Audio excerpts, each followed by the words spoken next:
There was a civilization that invented writing, laws, cities, astronomy, organized agriculture, long-distance trade, and the very concept of government. A civilization that existed for more than 3,000 years, that built empires, which dominated the known world for centuries, that produced the first poems, the first contracts, the first maps, the first medical records in human history, and that disappeared.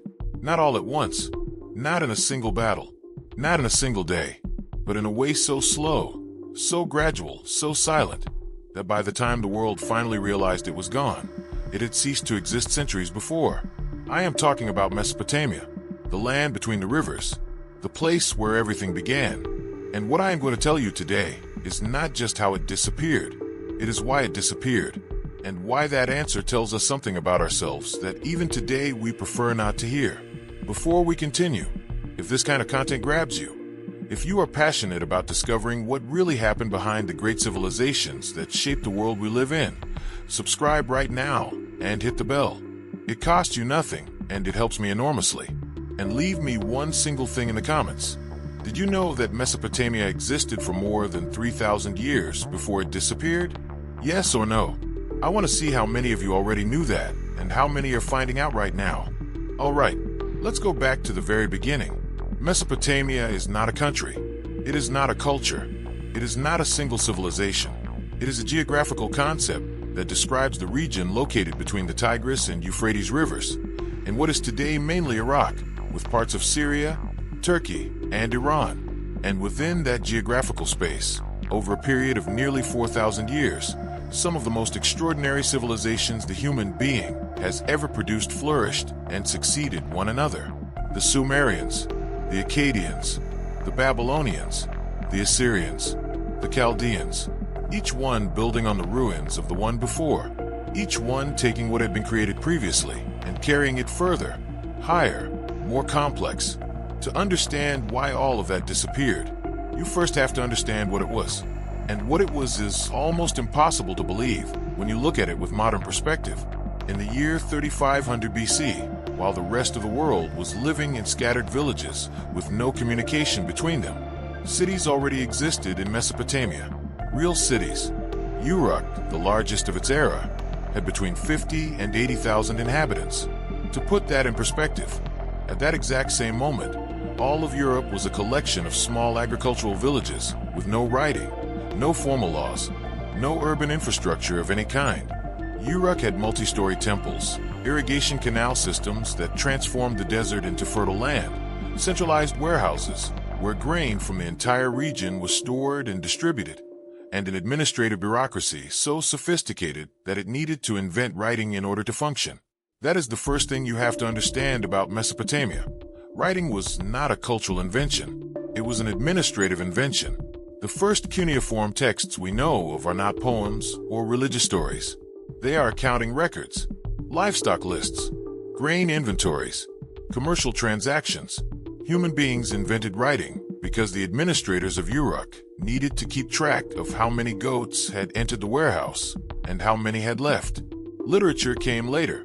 Accounting came first. That detail alone tells you something fundamental about the kind of civilization Mesopotamia was. It was a deeply practical civilization, deeply oriented toward the organization, control, accumulation, and distribution of resources. Its gods were gods of agriculture, of water, of commerce. Its most imposing architecture was not temples in the sense we understand today. It was the ziggurats, stepped structures that served simultaneously as religious centers, administrative centers, and visual reference points for the entire city. Spiritual power and economic power were never separated in Mesopotamia. They were the same thing. And here I want to pause for a moment on something I believe connects directly to what we are talking about. If the way these civilizations understood wealth, how they generated it, how they organized it, how they protected it through centuries of political and climatic change, makes you curious, there's an e-book in the description of this video that was written exactly to explore that. It is called The Secrets of Wealth of Ancient Civilizations. It is not a self-help book with motivational phrases dressed up as ancient history. It is a real, documented study of the economic systems and wealth accumulation methods that civilizations like the Mesopotamian, Egyptian, Roman, and Greek developed over millennia. Systems that in many cases are still more sophisticated than we imagine. It costs only €10. You can read it on your phone tonight.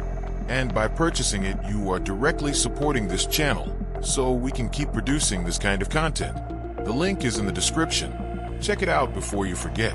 Let's continue with Mesopotamia. The peak of this civilization came at two distinct moments that are worth distinguishing clearly because they tell us very different things about how human power works. The first was the Akkadian Empire, founded by Sargon of Akkad around the year 2334 BC. Sargon is one of those historical figures who, if he appeared in a novel, an editor would tell you to tone him down because nobody would believe him.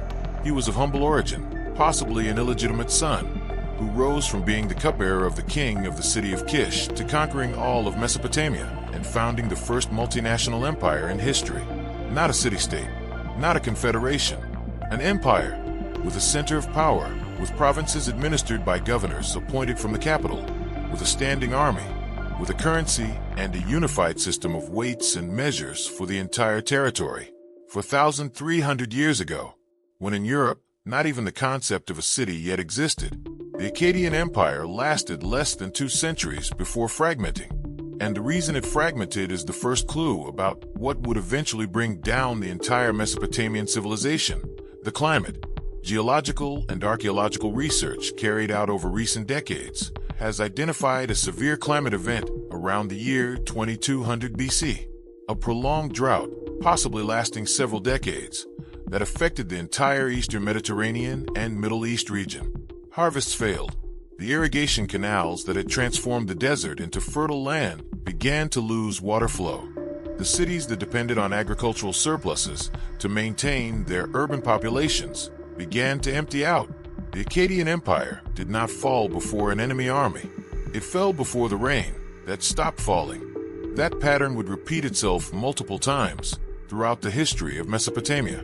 A civilization that flourishes, a civilization that builds increasingly complex and sophisticated systems, a civilization that becomes dependent on those systems, a climatic or political disruption that interrupts the functioning of those systems, collapse. Over and over again, with different protagonists but with the same underlying narrative structure.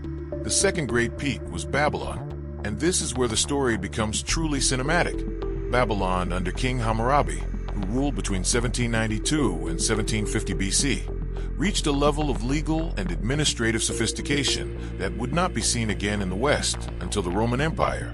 More than 1,000 years later, the Code of Hammurabi, engraved on a black diorite stele more than 2 meters tall, contained 282 laws regulating everything from minimum wages to penalties for medical negligence, from women's rights in marriage to adoption procedures, from freight carrier rates to the liability of builders if a poorly constructed building collapsed and killed its occupants.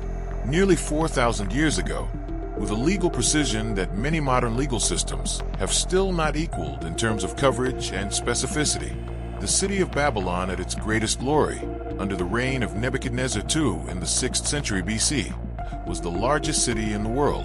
Its walls were so wide that, according to the Greeks who visited it, 2 war chariots could travel along the top of them in opposite directions without crossing paths.